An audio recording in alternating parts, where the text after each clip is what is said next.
ছেড়ে দাও আমাকে। আরে আরে তুমি আমার ছেলেকে ধরছো কেন? কারণ বাইরে আমাকে আর্মি পুলিশ খুঁজছে। Army police? তাহলে তুমি কে? আমি একটা আতঙ্কবাদী, আর্মি সেজে এবারে প্রবেশ করেছি। তুমি আমার ছেলেকে ছেড়ে দাও, দয়া করে আমার ছেলের কিছু করো না। তোমার পা ধরছি, তুমি আমার ছেলেকে ছেড়ে দাও।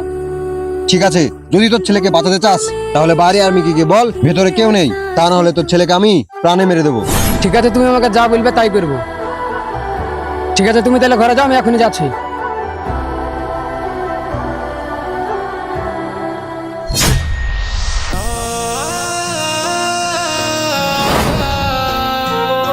কোথায় গেল কোথায় গেল?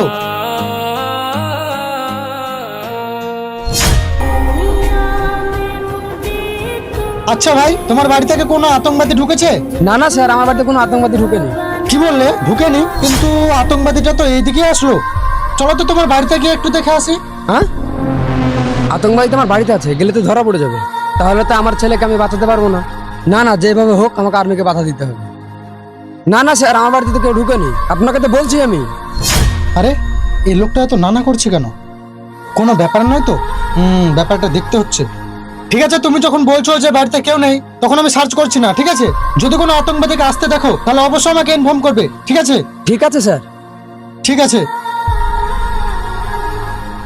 আর্মি মনে হয় চলে গেছে, দেখি তো বাইরে গিয়ে। কিরে, আর্মি চলে গেছে? হ্যাঁ, চলে গেছে আর্মি। এবার আমার ছেলেকে ছেড়ে দাও।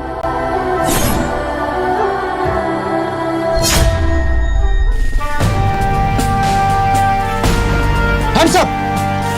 অস্ত্র নিচে ফেলে দাও। তুই কি ভেবেছিলি আমার হাত থেকে তুই এত সহজে বেঁচে যাবি? কখনোই না।